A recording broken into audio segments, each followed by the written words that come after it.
Hello everyone, welcome back to the channel. Well, I managed to get back to do something else. Now, earlier on today, those of you that joined me, I did a live stream entitled Stop the Digital ID, where we went over the latest news, the lobbying, advice of what to do about it, and most importantly, that petition. And before we go on, this is the petition at the moment, nearly 2 million signatures. And you can see just there where I put it up, it is creeping up.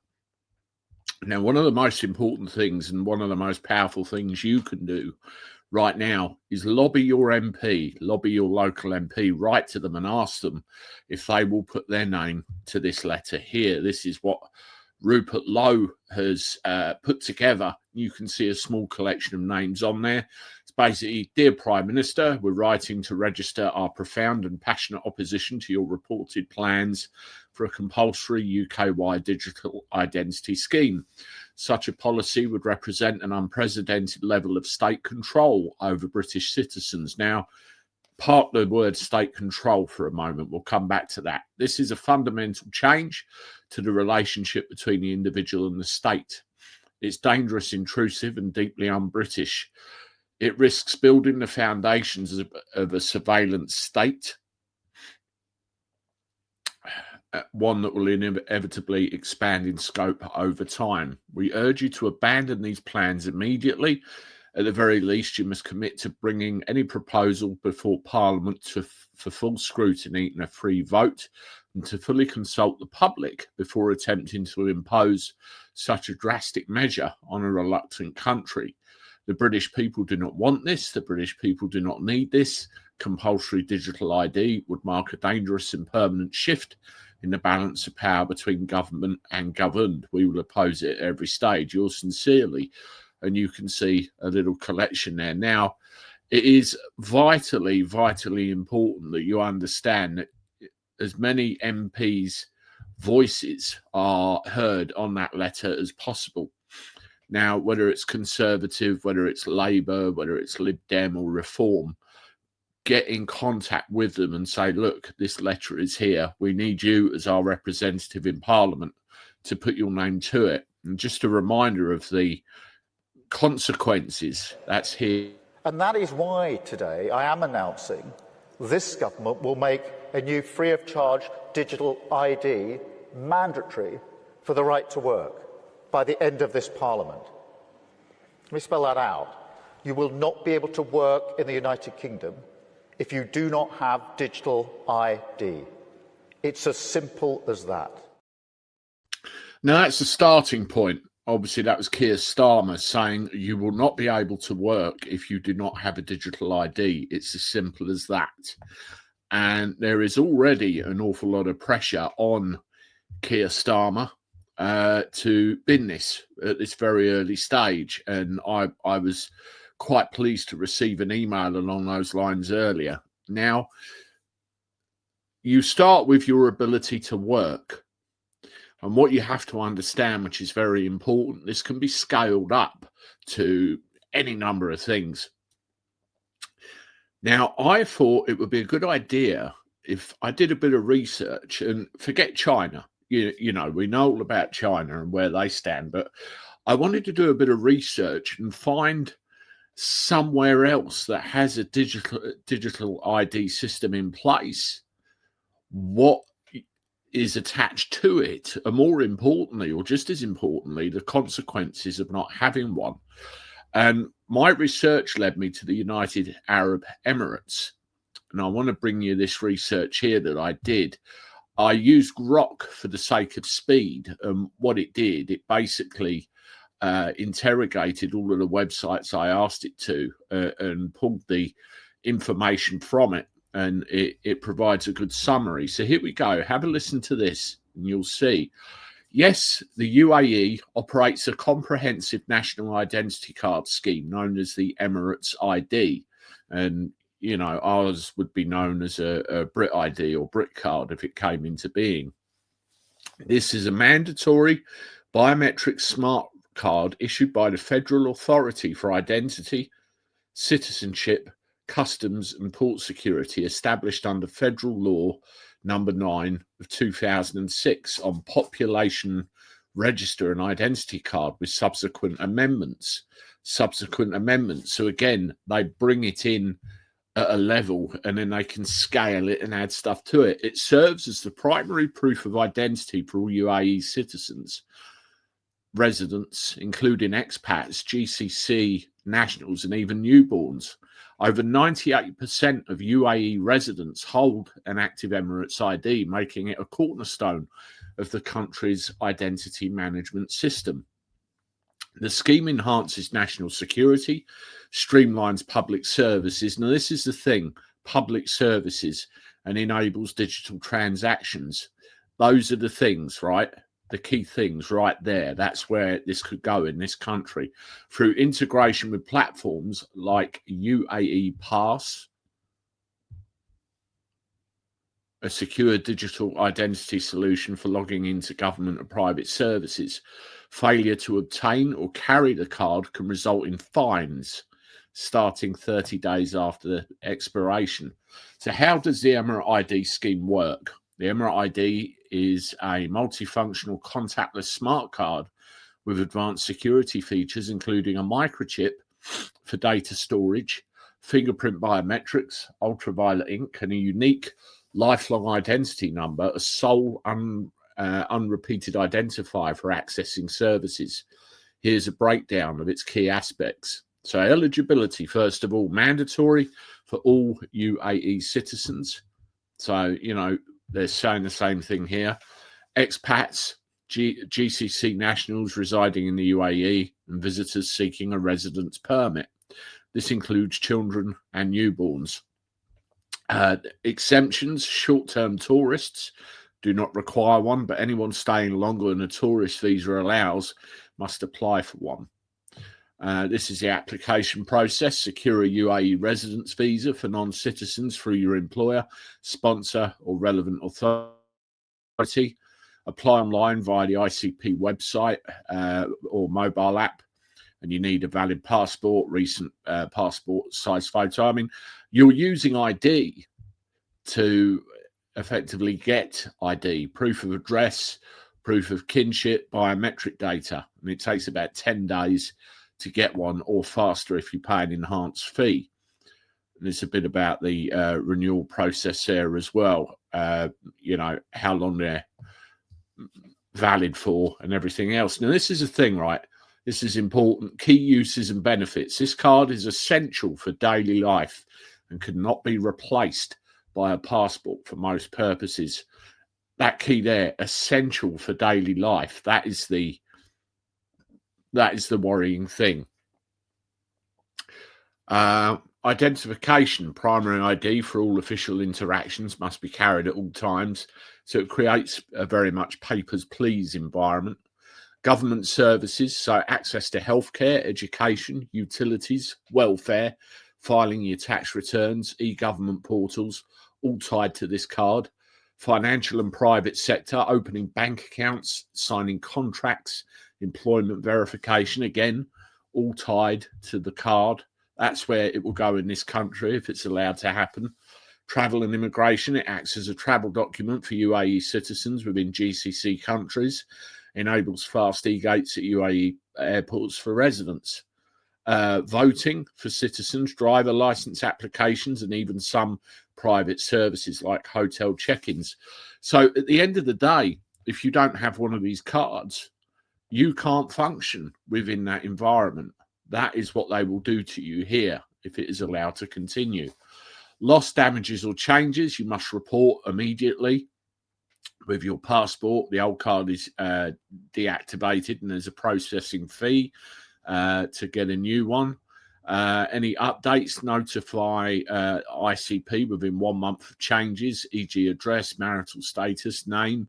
Cancellation, upon leaving the UAE, surrender the card. It's forwarded to ICP for deactivation. Digital integration and security, scan the card or use biometrics for secure online access for over 200 services. Security risks, the system emphasizes data protection, but users should report lost cards. Golden visa holders eligible for longer validity, 5 to 10 years, features a gold falcon logo. So you can see really there all of the services and all of the things like electricity, utilities, and everything else that are tied into this.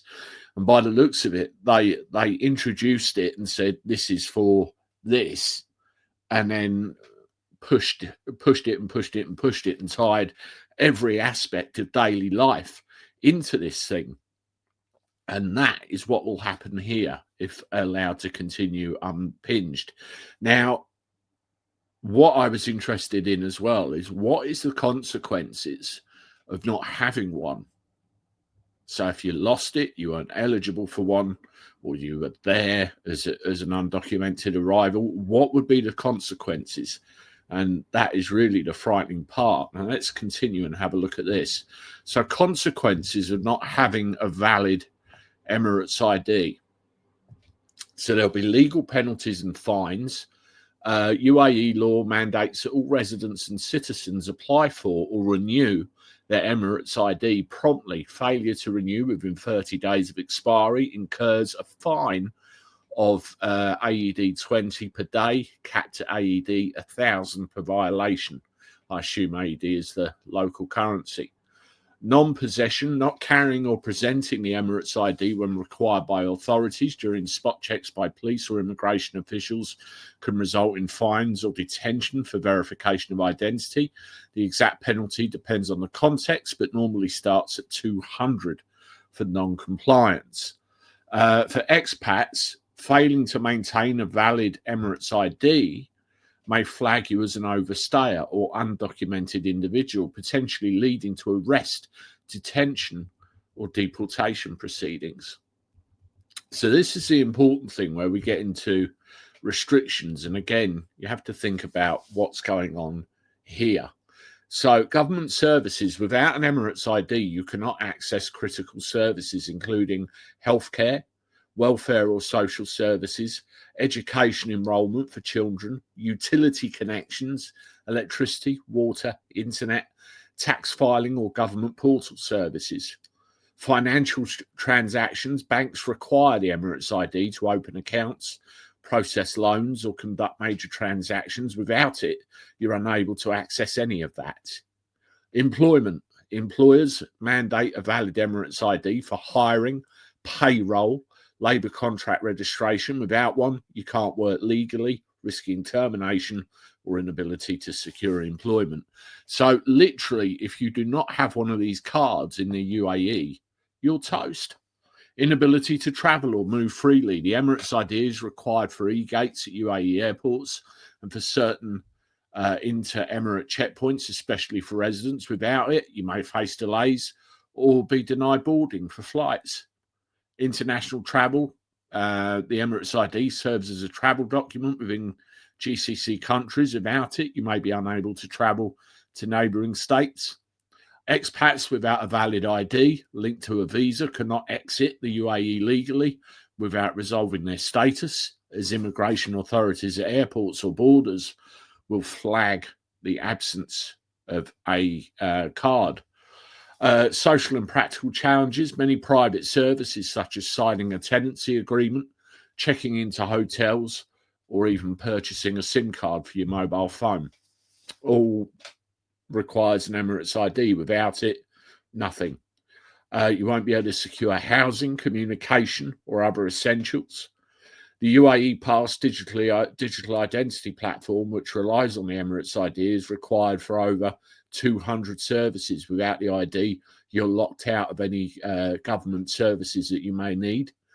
If you're a sponsor, e.g. for family members, your lack of a valid ID may prevent your dependents from accessing services as their IDs are linked to yours. Risk of deportation for expats. You could be arrested or detained if you don't have one of these. You could even face deportation, or for serious violations, you could be blacklisted, and it could lead to a permanent ban from the United Arab Emirates. I guess you could possibly also be stuck there without any means of getting out. Overstayers may face also absconding charges if reported by a sponsor or employer. complicating things. Specific challenges for vulnerable groups, newborns and children, low income or rural residents, those without access to smartphones or typing centres may struggle to apply for or renew the card. Lost or damaged IDs. You know, you can see really how much you can allow a society to become connected to one of these cards. They bring it in as a means of identification, saying we're going to modernise. This will give you your right to work, and then all of a sudden, these things become scalable, and they just add and add and add and add and add until before you know it, you cannot function as an individual in your own country without having one of these cards that they effectively want to force upon you. It's not right. So you can see if that is allowed to happen here, this is potentially the direction that this thing could go.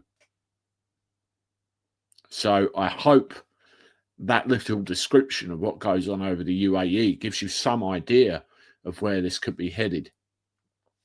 Now let's have another look at the petition. That's jumped up a lot while we've been talking and discussing this. That will be 2 million signatures by the end of today. And at the time of recording, it's 8:44. If you haven't done so, sign it, share it, lobby your MP, talk with your friends, your family, and say to them, this is a terrible, terrible idea.